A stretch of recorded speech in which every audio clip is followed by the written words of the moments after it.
I am Elizabeth Carter. The teacup in my hand has long gone cold, but my gaze remains fixed on the kitchen window. From my modest house in Sacramento, I watch the morning mist slowly lift, revealing the garden next door with its wilted chrysanthemum bushes, flowers I had meant to prune weeks ago but had put off. Everything seems to hold its breath, still in a moment of vague waiting. At 60, I know that waiting is sometimes the most daring form of hope. The doorbell rang at 9 o'clock sharp. I knew it was my son, Daniel, even before I peeked through the crack.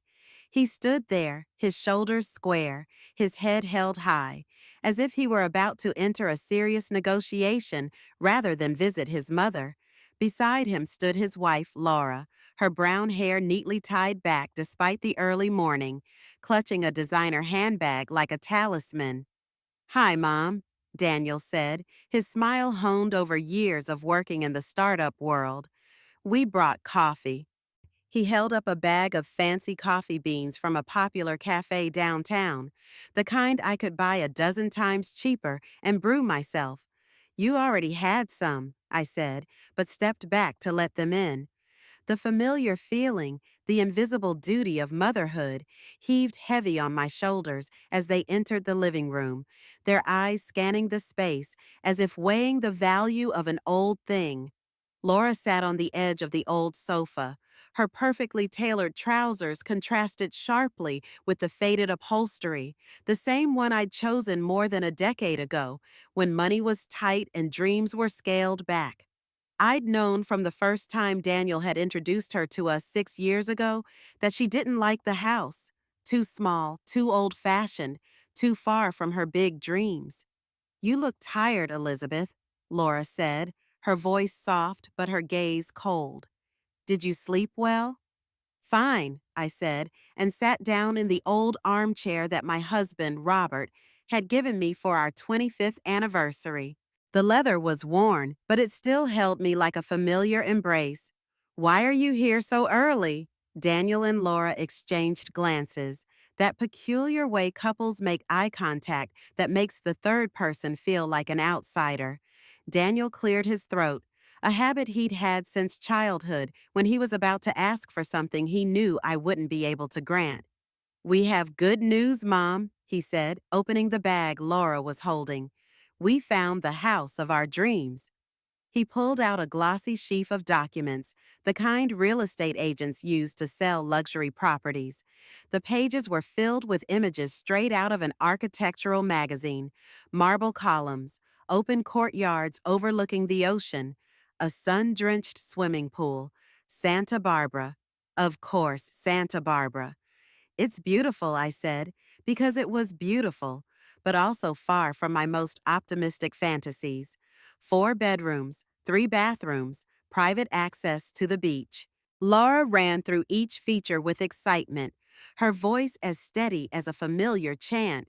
"The kids will have their own space when they come over." Emma and Lucas, their 5-year-old twins, visited only a few times a year, usually in quick stops, their eyes glued to their screens and their parents checking their watches. "That sounds great," I said, trying to keep my voice even. "I'm sure they'll be happy there." Daniel leaned forward, his hands clasped together, his eyes sharp, the kind of look he used when he was about to enter into a difficult deal. "Here's the thing, Mom," he said, his voice even but calculating. "We need you to co-sign for the mortgage." The words dropped like a heavy stone, thickening the air in the room. A chill ran down my spine, a familiar feeling I'd experienced in similar conversations, one of pressure and hurt. "Co-sign?" I repeated, my voice breaking. Laura quickly interjected, her voice soft but urgent. "It's just paperwork, Mom. Daniel can afford it." "But in the market today, banks require collateral for larger loans." "How large?" I asked, knowing deep down that the answer would shake me. $600,000, Daniel said, as casually as if he were referring to a sofa. "But like Laura said, it's just a formality. You won't have to pay anything." I looked down at the brochure, the picture of the house in Santa Barbara, gleaming like a mockery of the old simplicity of my own home. 40 years of saving every penny, choosing bargains over luxuries, driving a used Toyota until it couldn't drive anymore. 40 years of building a home, not a luxury one, but mine. You need time to think, I said, my voice soft but firm. Daniel frowned. The confident smile disappeared, replaced by a hint of discontent. Think about what, Mom? It's just a simple procedure. You won't lose anything. Then why do you need your signature? I asked, staring at him, unblinking. Daniel paused, glancing at Laura. Because you have assets. This house, savings. And because we're family.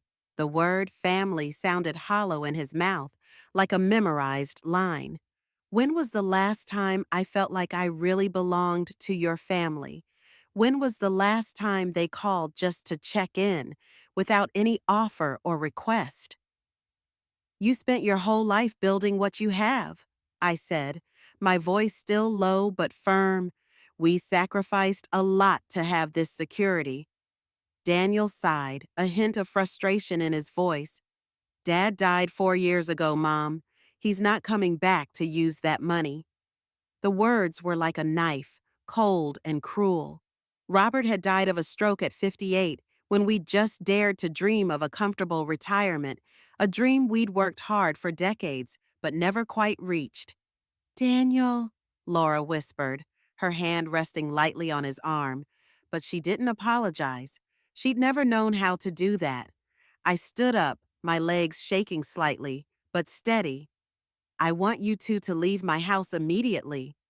Daniel remained seated, his tone carrying a business-like thoughtfulness. Mom, don't make a big deal out of it. We just need a small favor from you, after all we've done. What, specifically? I asked, my voice so sharp that it surprised even me. When was the last time you two stopped by just to see me? When was the last time you called just to talk, not to beg? Daniel shrugged, his shoulders heavy with a kind of terrifying indifference. We're busy, Mom. Work, kids, everything. We don't have time to sit here and talk about our hardships. Each word felt like a slap. I looked at my son, the man I'd raised, supported through college, supported through every hardship in life, and now was a stranger with cold eyes. Get out of my house, I said, my voice calm but unwavering. Elizabeth, please, Laura began, but I cut her off. Go. They stood, and before they headed for the door, Daniel placed the mortgage papers on the coffee table. Think about it. We'll give you a few days, but don't take too long. The landlord can't keep it forever. The door slammed shut behind me, leaving me alone with the glittering brochure and the binding papers that could take away not just my possessions, but my peace and the rest of my life. I clenched the pad in my hands, scanning the dry legalese until the $600,000 stood out like a scar. It made me shudder. This was no harmless formality, no gentle request, but a commitment that could bind me to a burden greater than any I had ever borne. The phone rang, pulling me from my thoughts. For a fragile moment, I hoped it was Daniel, calling to apologize, to explain, to salvage what was left. But the name that flashed on the screen was Susan Miller, a neighbor a few doors down. Elizabeth, Susan's voice was soft and worried. I saw your son leave. Are you okay? Through the window, I saw Susan standing in the kitchen, the phone to her ear, her eyes looking over with genuine concern, without judgment. I'm fine, I blurted, reflexively. But then I stopped myself. When did I start hiding my feelings from people who actually cared about me? Not really, I admitted. I'm not okay. Come with me, Susan said, her voice as soft as a hug. I'll make some coffee, the real kind, not the frivolous stuff from the downtown cafe. I looked at the mortgage papers on the table, then turned, leaving them behind, and walked out the door. For the first time in months, I didn't look back. As I crossed the small path that led to Susan's house, a sense of hardness rose within me, something like strength, a simmering determination that I hadn't felt since Robert died. Today, my son saw me as a financial asset, not as the mother who had cherished him all his life. And now it was my turn to choose, continue to be the woman who had endured, sacrificing safety to keep the peace, or become someone else entirely. Susan's kitchen smelled of toast and warm coffee, the scent Robert had loved every morning. Susan set out a set of delicately trimmed white china cups, a legacy from her mother. Something about the gesture made my chest feel lighter, as if a weight had been lifted from my chest. Sit, Susan said, gesturing to a chair by the window. Tell me what happened to Daniel. I had known Susan for 6 years, since she had moved in after her husband died. Our friendship had grown from early morning walks, from borrowing salt and sugar, and from the deep empathy of two women learning to live without a partner. He wants me to co-sign the mortgage, I said, taking the steaming cup from Susan. $600,000. Susan paused, her coffee mid-stride, her hand clenching. For what? A house in Santa Barbara, 4 bedrooms, 3 bathrooms, private beach access. The words came out bitterly disappointed. She said it was just a formality, nothing serious. Susan frowned, her voice hard, the practiced tone of someone who had been a school counselor for 30 years, used to glossing over things. Nothing involving that much money is just a formality, Elizabeth. Never. What did you tell him? Susan asked, her eyes as sharp as knives hidden behind the steam rising from her coffee. I said I needed more time to think. Then I asked them both to leave the house. I said, my voice even, but the bitterness still seeped into every syllable. Good, Susan nodded, sitting up straight in the chair opposite me, her eyes never leaving mine. So, what does your intuition say? Intuition. Since when had I become silent to it? Since when had I let Daniel's certainty and Laura's glamour drown out my inner voice? It says something's wrong, I said softly. That if I sign those papers, everything Robert and I have worked our whole lives to build will be gone. Then why are you still hesitating? Susan's question rang out, not harshly, but sharp enough to cut to the softest place. Why was I hesitating? Because Daniel was my son? Because I had grown accustomed to putting his needs before my own over the past 30 years? Because saying no, drawing boundaries, facing his anger, feared me more than the prospect of being left empty-handed? Because I'm exhausted, I whispered, my voice choking. I'm tired of arguing with him, tired of always being the bad guy for refusing what I can't give. Susan reached across the table and took my hand. Hers was warm, steady, a crutch in the midst of a storm. Elizabeth, you're not a bad person for wanting to protect yourself, and you're not wrong for keeping what you've worked so hard to get. But he's my son, I said, my voice a whisper. I'm his mother.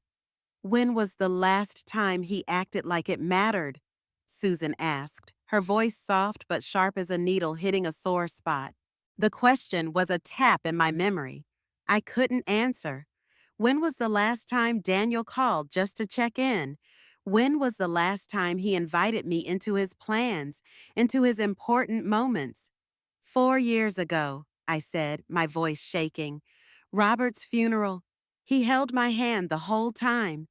Susan looked at me, her eyes softening, understanding. Loss changes people, Elizabeth. Sometimes it brings them together. Sometimes it pushes them apart. And sometimes, she paused, choosing her words carefully, it makes someone see opportunity where there should be only grief. What do you mean? I asked, my voice rising. I mean, Robert left you with a solid life, a house, savings, a safe haven. Susan paused, her eyes unblinking. For some people, that's not just comfort. It's opportunity. The words hit me like a bucket of cold water. Do you think Daniel planned this? I think, Susan said slowly, her voice low and steady, that he saw you living alone in this house for the past 4 years. And I think he planned it all along. I put down my coffee, my palms shaking slightly. I have to go over those papers, I said to Susan, my voice soft but firm. Do you want me to come with you? She asked, her eyes filled with concern and affection. No, I said, more firmly than I had expected. I need to do it alone this time. As I walked back into my house, I could still feel Susan's presence, a silent but steady support. For the first time in months, the shadow of loneliness seemed to recede behind me. The pile of mortgage papers still lay on the coffee table, silent and ominous, like a lurking predator. I picked them up and began to read, this time not just skimming the dry terminology, but actually trying to understand the implications. Co-signers are jointly and severally liable. Those 4 words sent a chill down my spine. If Daniel and Laura defaulted on the loan, the bank could turn on me, demanding the entire $600,000. My house, my savings, everything Robert and I had worked so hard to build, could be wiped out in the blink of an eye. I picked up the phone and dialed Daniel's number. He picked up on the second ring. Mom, I've been waiting for you to call. Have you seen the papers? Yes, I said, surprised at how calm my voice was. I have a few questions.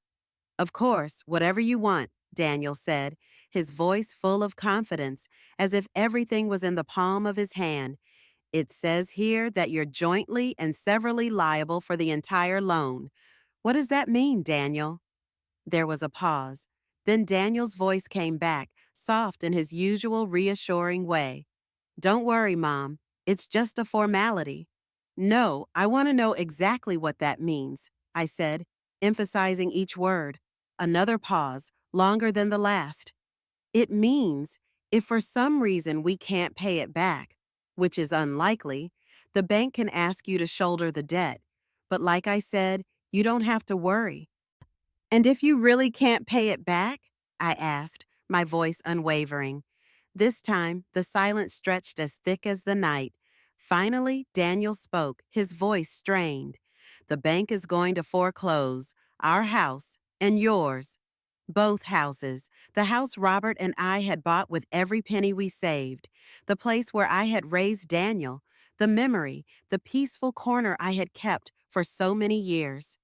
I understand, I whispered, my heart sinking like a rock that had just fallen into the abyss. But Mom, that's not going to happen, Daniel said quickly, as if afraid I would change my mind. My salary is more than enough to pay off the debt. As long as you co-sign, the bank won't approve it. Then why don't you ask Laura's parents? I asked, slowly but pointedly. They don't have the assets you do, Daniel said, his voice faltering. Asset.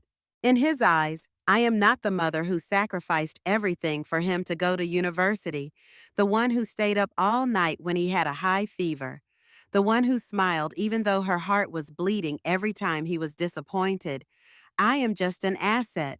I need more time to think, I said, keeping my voice steady, though inside I was reeling. How long? Daniel asked, his impatience evident. The seller needs to respond by Friday. It's only Tuesday.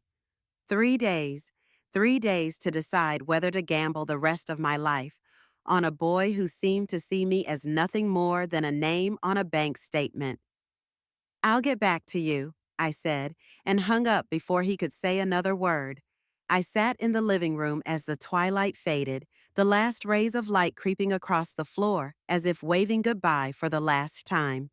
Mortgage papers were scattered around me, the remnants of a plan hatched in the darkness. The house that had once been my refuge now looked like an asset waiting to be taken away. No longer a home, but a pawn on the chessboard of those I had loved. The phone rang, interrupting my thoughts. An unfamiliar number flashed across the screen. Mrs. Carter? A young voice answered, soft but hesitant. Yes, it's me, I replied. I'm Emily, Emily Watson. I wonder if you remember me. Emily. The name was like a breeze that carried me back to years gone by. Daniel's first love, the girl he'd been with through college and the years after. She'd sat with us at Thanksgiving dinner, giggled at Robert's awkward jokes, rolled around in the kitchen with me making mashed potatoes. Then she disappeared when Laura appeared. Of course I miss you, Emily, I said, trying to keep my voice warm. How are you? I'm fine, she said, choosing her words. I'm calling because I heard from mutual friends that Daniel wants you to sign some papers. I think there's something you need to know about his finances. My heart was racing. What is it, Emily? Can we meet? I don't want to talk about this over the phone. We arranged to meet the next morning at a small coffee shop in downtown Sacramento. After I hung up, I sat motionless in the slowly closing darkness of the room, feeling an invisible hand tighten around my chest. What did Emily know about Daniel that she felt the need to warn me about? What was hidden from me? And most importantly, if what she said was true, how would I face it? The papers on my desk seemed to come alive in the dim light, silently urging me to sign, urging me to let go. But for the first time since Daniel had shown up that morning, I felt more than fear. Something else was stirring, curiosity, and deeper than that, a more primal, dangerous emotion. The first anger. The cafe was deliberately rustic, as if trying to justify its outrageous prices by pretending to be low-key. I arrived early, choosing a table in the corner where I could watch the entrance while I sipped my coffee, which cost more than a week's worth of groceries. At 10 a.m., Emily Watson walked in. I was surprised to see that she had hardly changed in the 6 years since we had known each other.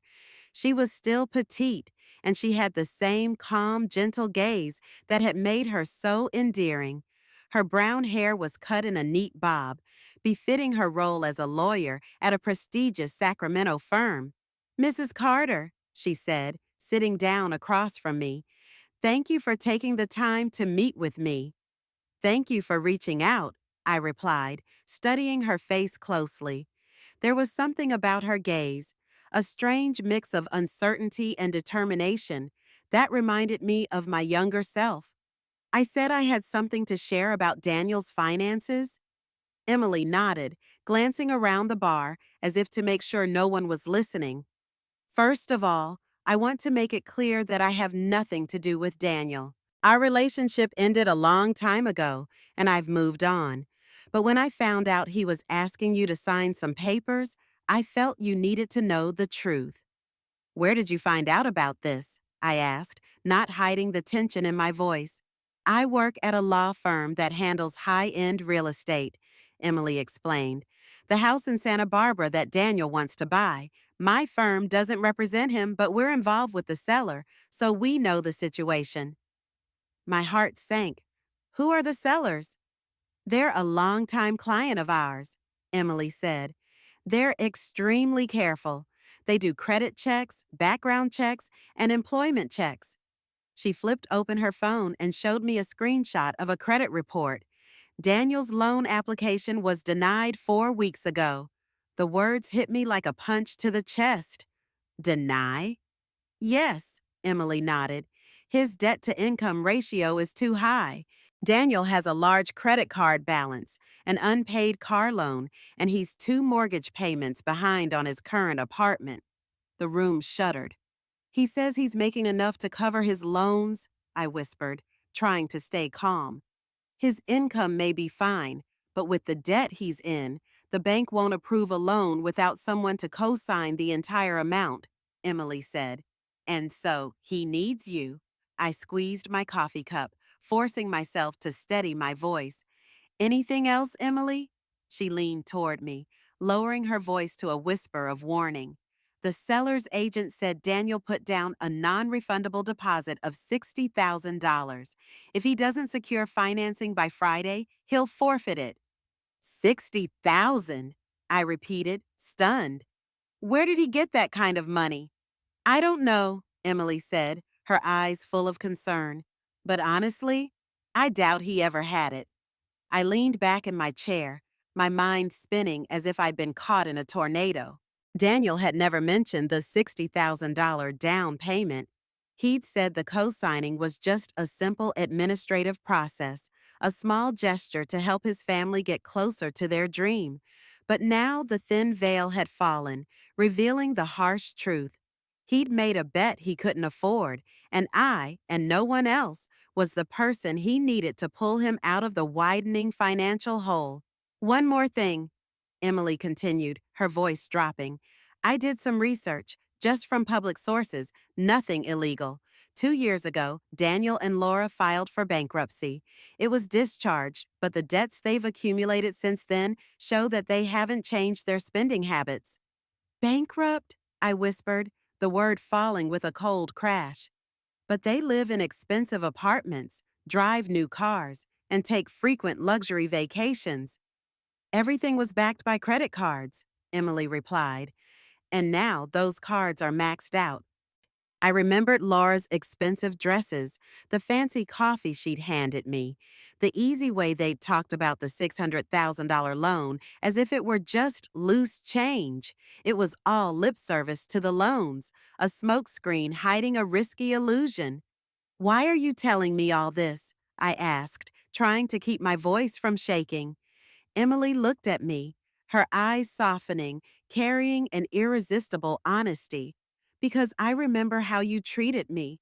When I was with Daniel, you always treated me like family. I think you deserve to know the truth. And you deserve a little more kindness after everything that happened. The way it ended, I repeated, and the old memories came flooding back. Dinners with Emily, and then suddenly she was gone, replaced by Laura, with her calculating smile and her flashy demeanor. What happened between you and Daniel? I asked. Emily sighed softly, her gaze shifting away, as if the memory still hurt. He cheated on me with Laura, right when I was back in Seattle taking care of my sick mother. When I found out and confronted him, he said Laura could give him the life he deserved, the connections, the status, the opportunities, that I was holding him back. The words were like a knife to the chest, sharp, cold, and all too familiar. True to the part of me that avoided looking directly at Daniel, I felt my chest tighten. I'm sorry, Emily, I said, my voice hoarse. I got over it, she said, her voice firm. But I'll never forget how he was willing to throw away something real for something flashy. She paused, her eyes on my reaction, then continued. I'm afraid he's doing the same thing to you now. He's risking your stability, your home, your future, your financial security, just to maintain a facade of success. And if it all comes crashing down, he won't hesitate to blame you. The truth wrapped around me like a cold blanket, making me shiver even in the warmth of the cafe. This was no longer a family favor, no small gesture or harmless formality. Daniel was using me, calculatedly, as a shield to avoid facing the consequences of his own poor choices. If you were me, if you were in this position, what would you do? I asked, my voice hoarse, my eyes never leaving Emily's. She thought for a moment, her expression hardening in a rare seriousness. I'll stand up for myself, she said. I'll say no, absolutely. And I'll expect Daniel to be angry, really angry. But if he cuts off contact because of that, at least you'll know where you've been in his heart all along. When Emily left, I sat in the corner for almost another hour, staring at the copy of her credit report. The numbers didn't lie.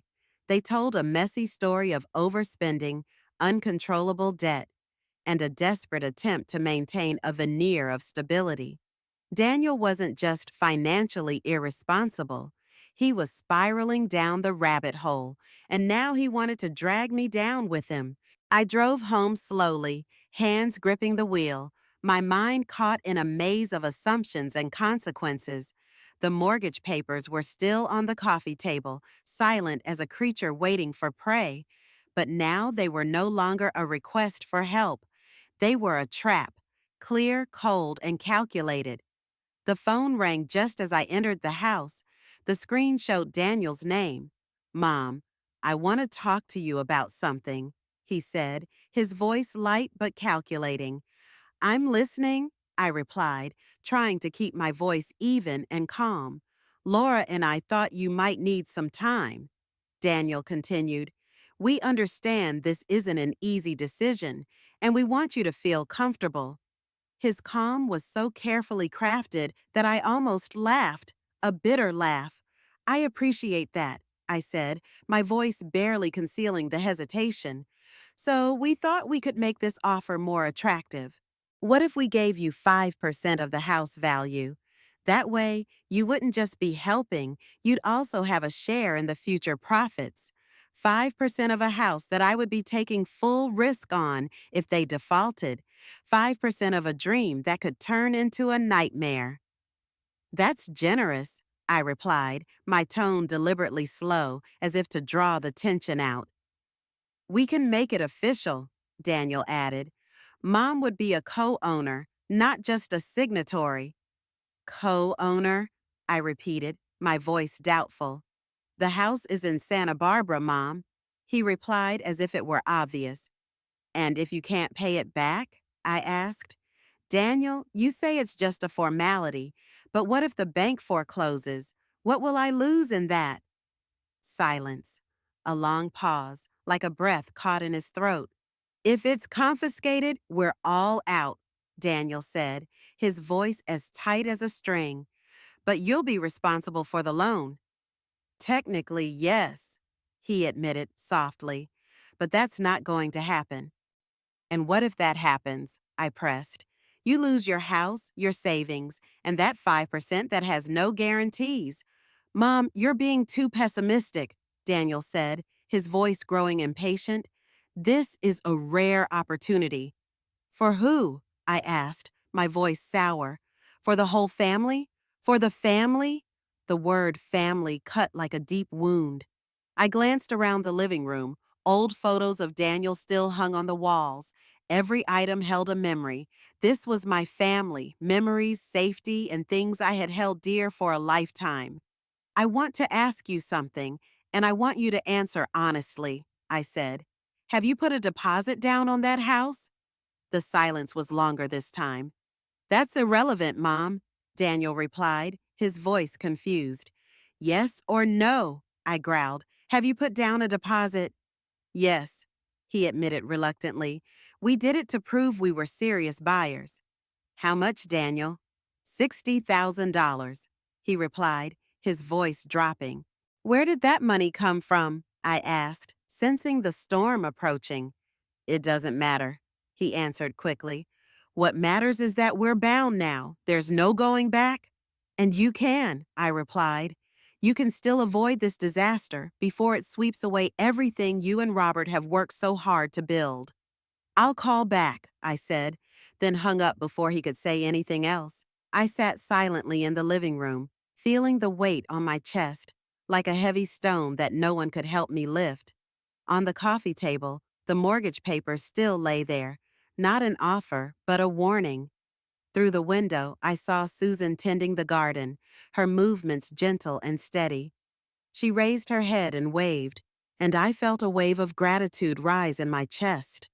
Having friends like her, who cared without asking for anything in return, was a precious thing. Tomorrow was Thursday. Daniel wanted answers by Friday. I knew what I needed to do, but did I have the courage to take the step? That night, I couldn't sleep. Instead, I sat quietly at the kitchen table, facing Robert's old financial files.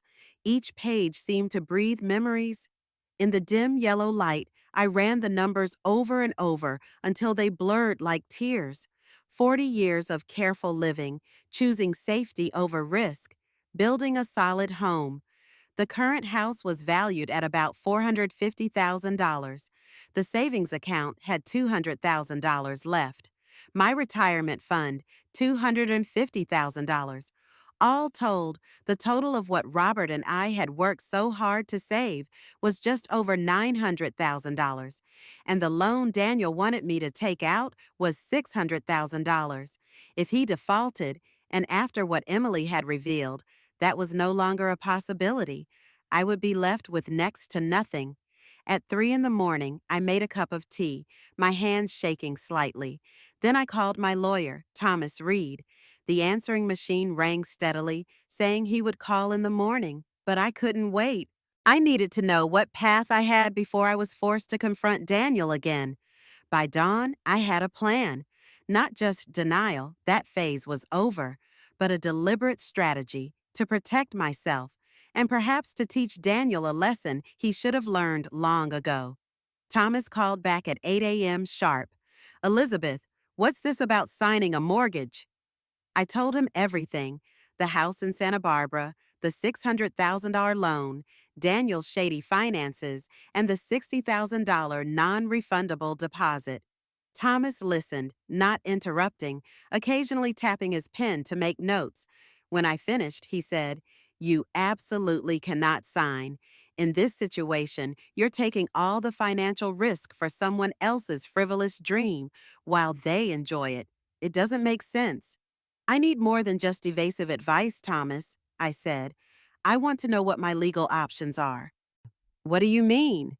"If Daniel pressures, manipulates, or reacts negatively when I say no, what can I do?" "Do you think he will react like that?" I remembered Daniel's icy tone when he mentioned the deposit, the way he dismissed my concerns as if I were a doting old woman, and the cruelty with which he used Robert's death as a tool of coercion. "I think so," I replied. "Then write everything down," Thomas said. "Keep records of calls, texts, emails. If he becomes threatening or harassing, we can get a restraining order."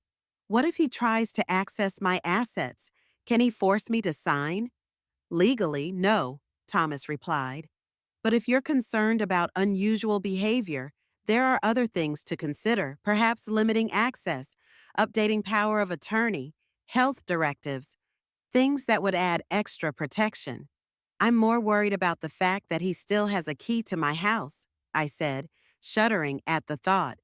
There was a moment of silence. "Daniel has a key to your house?" "I gave him a spare set of keys after Robert died, just in case of emergency." "Elizabeth, you should change the locks immediately," Thomas said, his voice stern. After my call with Thomas, I sat in the quiet kitchen, the morning light filtering quietly through the curtains, casting a soothing glow on the table. For the first time in days, I was no longer caught up in Daniel's vortex. I was taking charge for the first time in my life. I called a locksmith immediately, then drove to the bank that Robert and I had been with for 3.5 decades. William Hayes, the manager, greeted me with a warm smile, the smile of someone who had seen our financial journey from the beginning. "Elizabeth, how are you?" "I'm fine, William," I replied, my voice calm. "But today I need to adjust a few details in the account." "I'm here to help. What do you need?" he asked, sincere as always.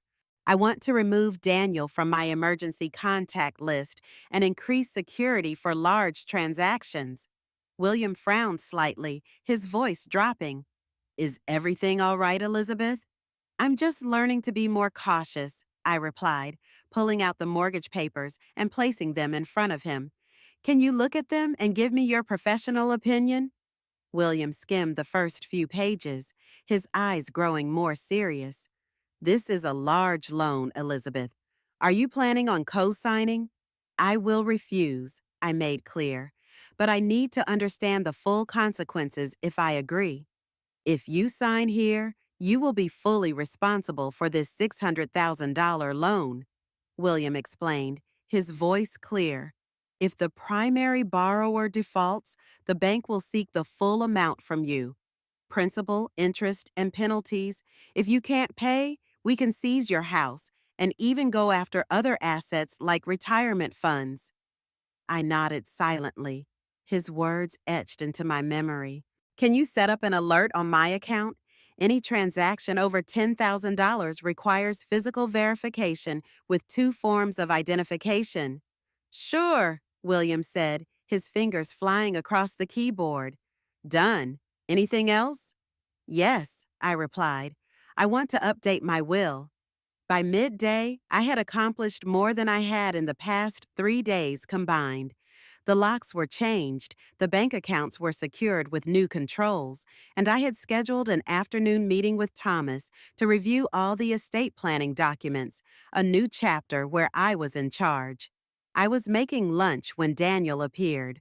Through the kitchen window, I saw him approach, his stride steady, his face lit with confidence, as if he were sure everything would go his way.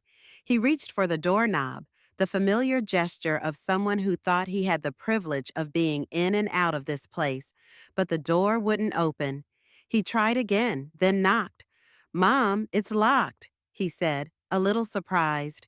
I stood silently in the kitchen for a moment, letting him absorb the change.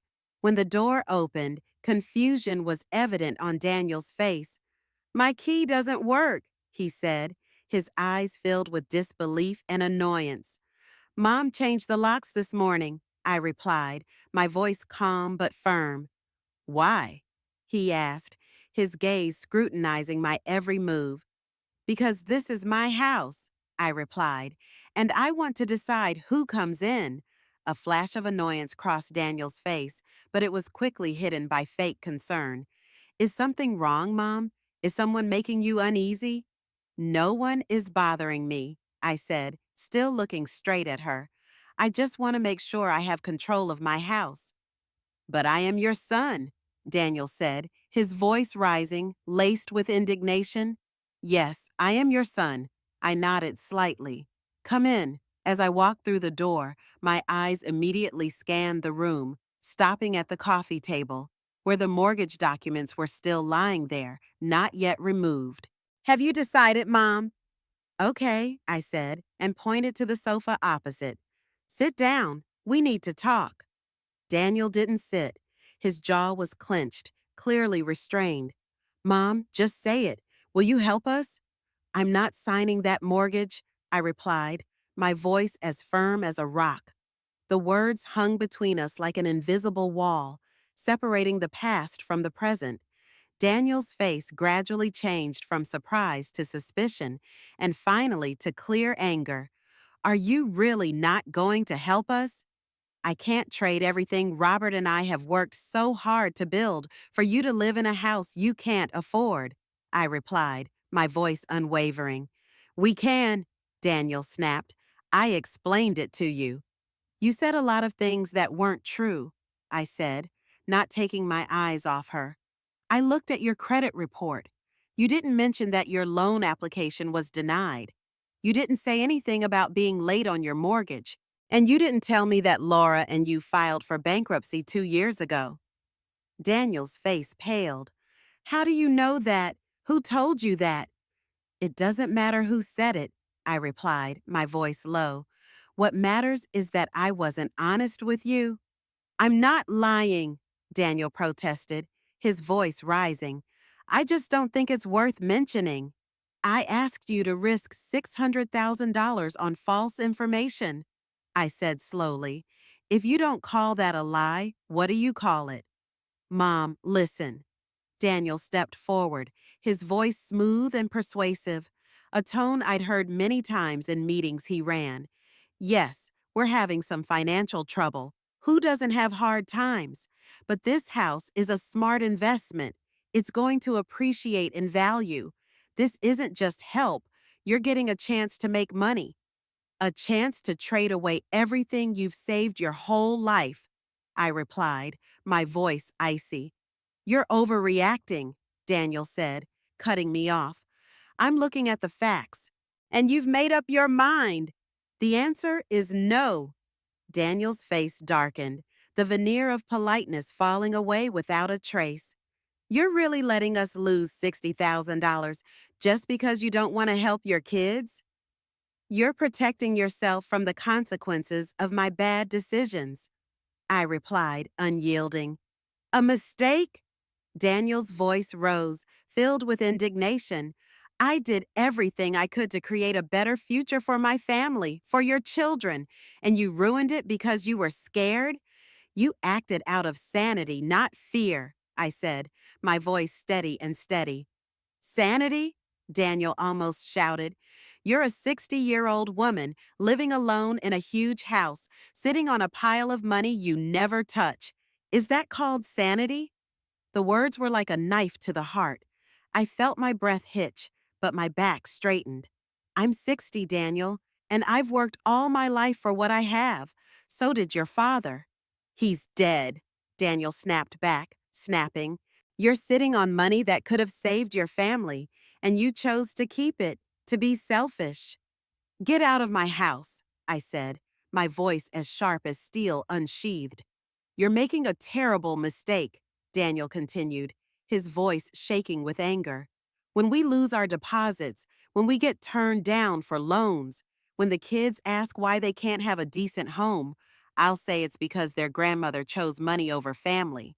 And I'll tell them it was their father who chose fantasy over responsibility, I said, my voice unwavering. Daniel glared at me, his eyes burning with a deep anger, mixed with something like hatred. You'll regret it, he let out. When you're alone in this house, with no family, no grandchildren, no one by your side, you'll know what you've lost. I walked to the front door and opened it. Goodbye, Daniel. He left, not turning, but I could feel the anger rising like heat from his body. Through the window, I saw him sitting in the car, making frantic calls, maybe to Laura, maybe frantically planning his next move. I should have felt hurt, guilty, torn. Instead, I felt relief. For the first time in years, I had chosen myself over the expectations of others. I had protected what was truly valuable instead of sacrificing it for the dream of a family that didn't exist. The mortgage papers were still on the coffee table, but now they were no longer a threat. They were just paper, meaningless without my signature. I picked them up and carried them to the fireplace. The flames roared, devouring each page, reducing them to ash. Tomorrow was Friday. Daniel would lose his deposit, and the dream of a house in Santa Barbara would go up in smoke. But I would retain my security, my dignity, my self-respect. And for now, that was enough. On Tuesday morning, 3 weeks after I'd thrown the mortgage papers into the fire, a thick, legal-stamped envelope arrived. It was carried by a young woman with sad eyes and a soft voice. As she handed it to me, she mumbled, "Just doing my job, ma'am." "It's okay, sweetie," I replied, forcing a thin smile. "Thank you." I closed the door, feeling the weight of the object in my hand as I walked toward the kitchen table. The left corner of the envelope read, Harrington and Partners, a downtown Sacramento law firm, not Emily's office. I opened it and was immediately surrounded by arcane, sharp legalese. But amid the dense writing, the core message leapt out like a knife to the heart. Daniel Carter, Elizabeth Carter. My son was seeking $600,000, alleging that I had verbally agreed to co-sign the mortgage. According to the lawsuit, my subsequent refusal had caused him serious financial loss. I read the entire document once, then again, feeling as empty as if I had just walked through a nameless storm. Then I picked up the phone and called my attorney, Thomas Reed. "They say you made a verbal promise," Thomas said, unable to hide the irritation of a man who had seen too many ridiculous lawsuits. "That's nonsense. Even if you had made a promise, which I believe you didn't, a verbal promise in this case has no legal weight." "Can they really take this to court?" I asked, still gripping the receiver. "Anyone can sue, Elizabeth," Thomas replied, his voice calm but firm. "But this case has no merit. They're just hoping you'll panic and settle out of court." "What if I don't?" "Then we'll go to court," he replied, "and I will shatter their arguments. Believe me, the judge will see very clearly what the truth is." On Tuesday morning, 3 weeks after I'd thrown the mortgage papers into the fire, a thick, legal-stamped envelope arrived. It was carried by a young woman with sad eyes and a soft voice. As she handed it to me, she mumbled, "Just doing my job, ma'am." "It's okay, sweetie," I replied, forcing a thin smile. "Thank you." I closed the door, feeling the weight of the object in my hand as I walked toward the kitchen table. The left corner of the envelope read, Harrington and Partners, a downtown Sacramento law firm, not Emily's office. I opened it and was immediately surrounded by arcane, sharp legalese. But amid the dense writing, the core message leapt out like a knife to the heart. Daniel Carter, Elizabeth Carter. My son was seeking $600,000, alleging that I had verbally agreed to co-sign the mortgage. According to the lawsuit, my subsequent refusal had caused him serious financial loss. I read the entire document once, then again, feeling as empty as if I had just walked through a nameless storm. Then I picked up the phone and called my attorney, Thomas Reed. They say you made a verbal promise, Thomas said, unable to hide the irritation of a man who had seen too many ridiculous lawsuits. That's nonsense. Even if you had made a promise, which I believe you didn't, a verbal promise in this case has no legal weight. Can they really take this to court? I asked, still gripping the receiver. Anyone can sue, Elizabeth, Thomas replied, his voice calm but firm. But this case has no merit. They're just hoping you'll panic and settle out of court. What if I don't? Then we'll go to court, he replied, and I will shatter their arguments. Believe me, the judge will see very clearly what the truth is. I put the phone down with a strange calm, as if a storm had just passed, but I was still standing in the middle. Daniel had pushed the boundaries of manipulation, turning it into a full-blown legal confrontation. But instead of fear or panic, I felt relief. Finally, the mask had fallen.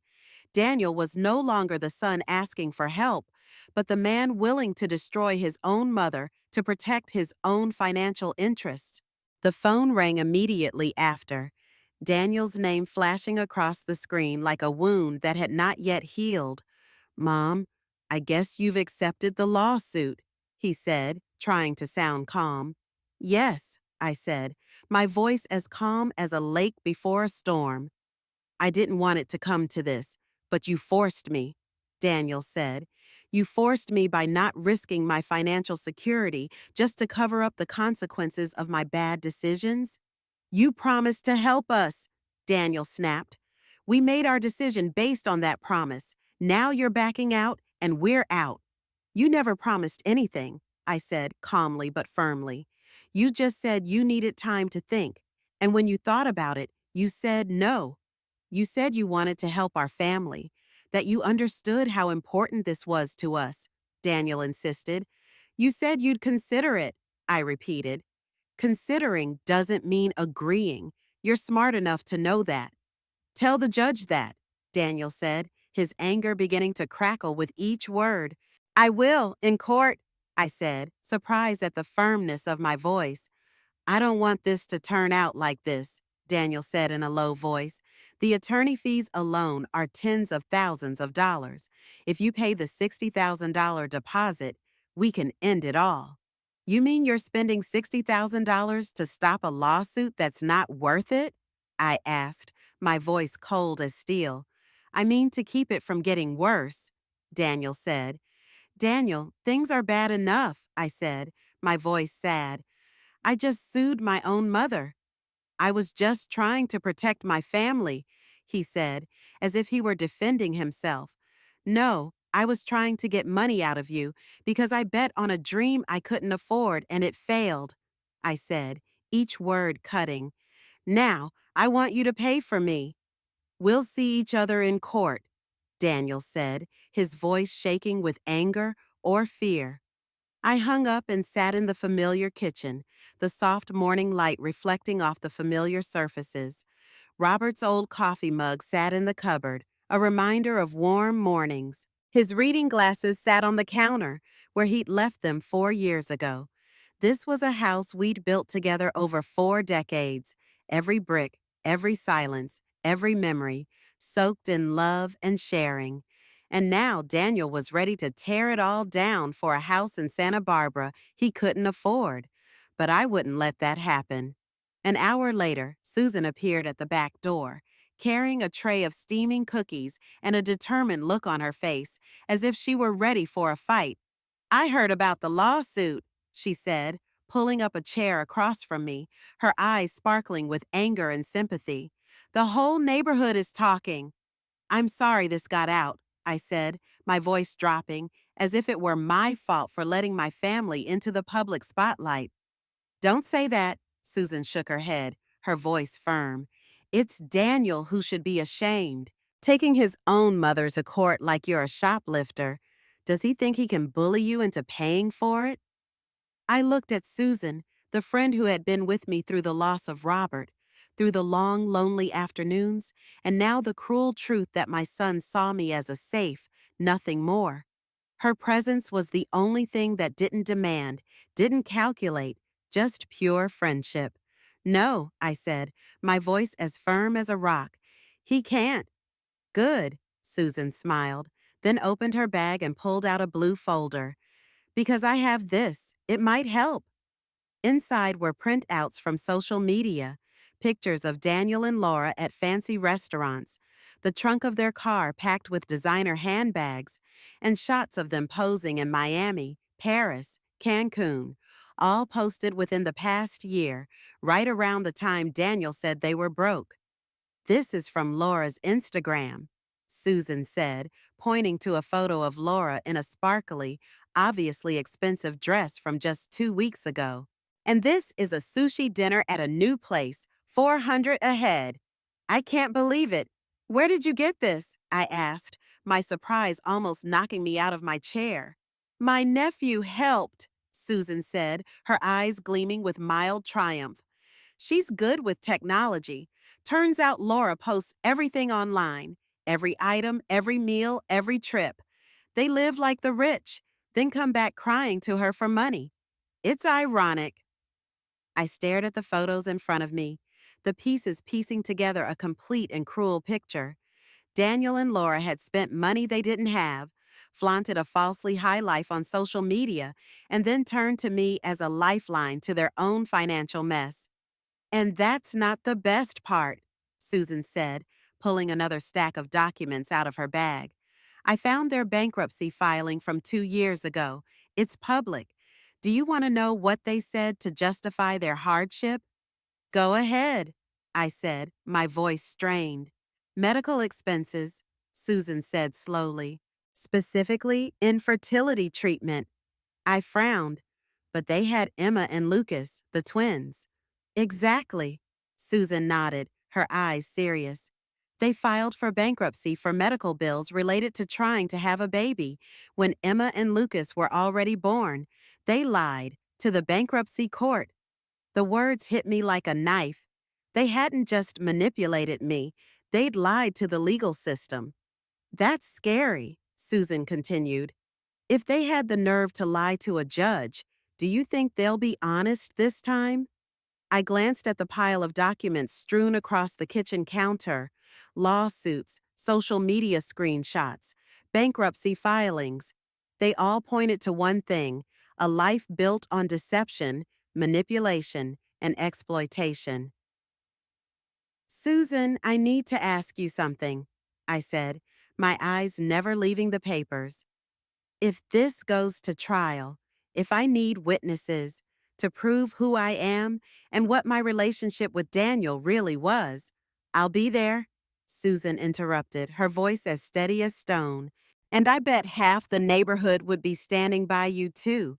It's obvious to everyone that Daniel only comes to you when he needs something, never out of love." "This could have been bad," I said softly, my voice coming from deep within me. "It's been bad," Susan said, her eyes shining with both determination and genuine friendship. "But you're not alone, Elizabeth."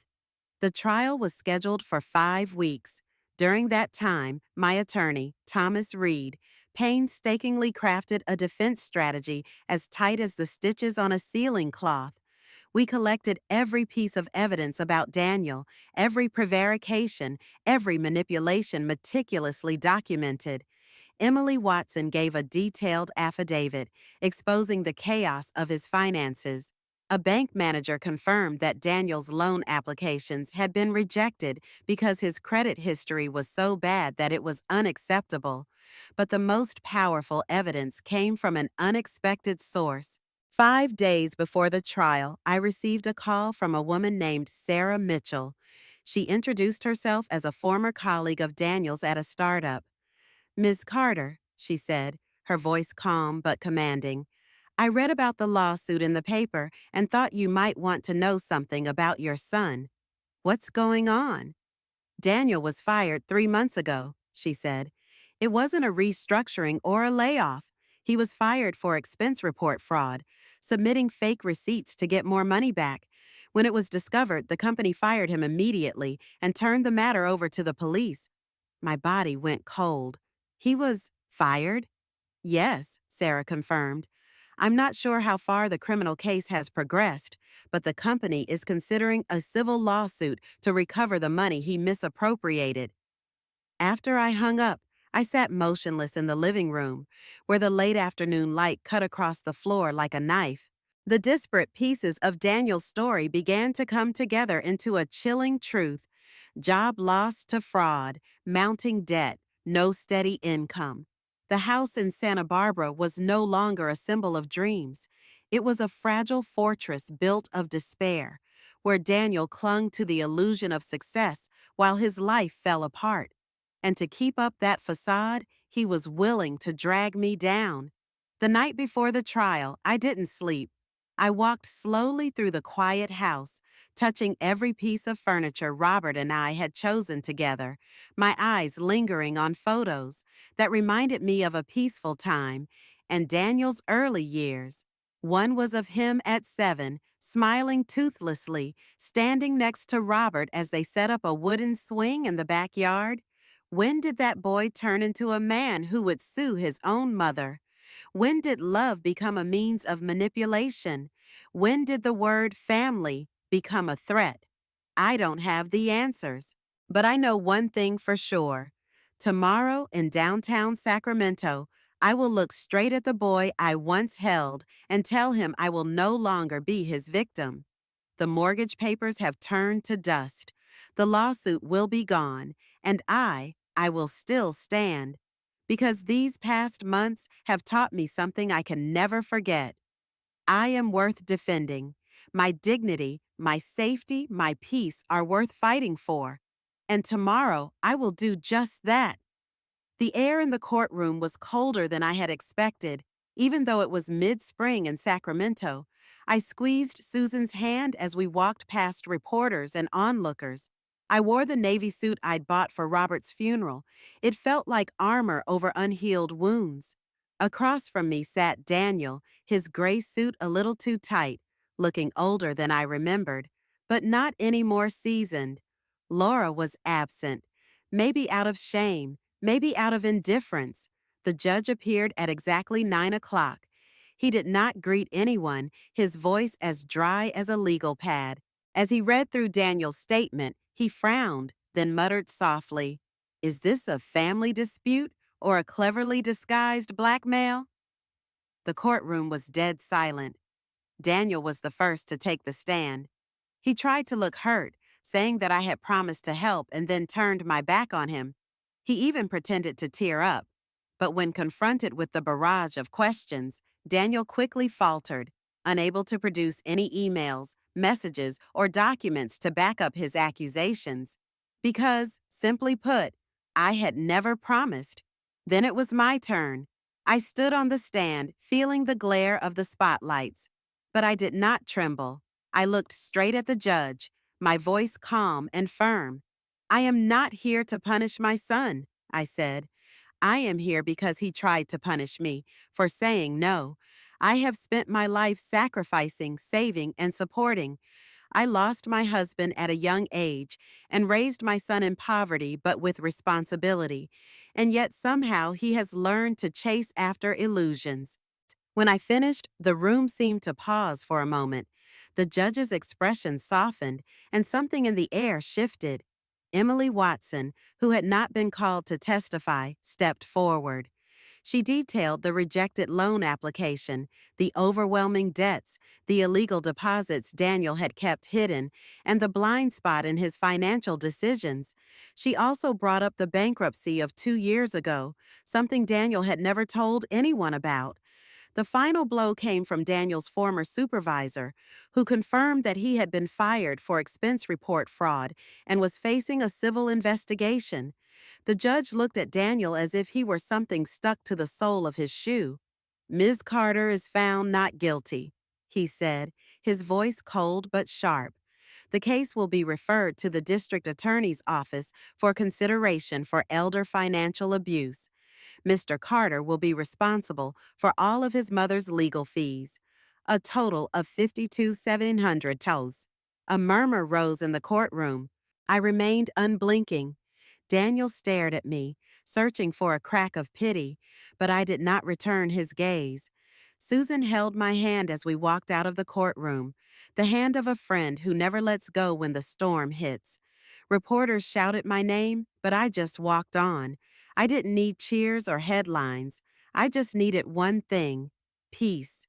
The weeks following the trial were a slow-burning storm. The prosecutor opened a formal investigation into Daniel's actions. Laura filed for divorce, taking Emma and Lucas out of California for Nevada. Soon after, I received notice. Daniel had been formally charged with willful elder financial abuse.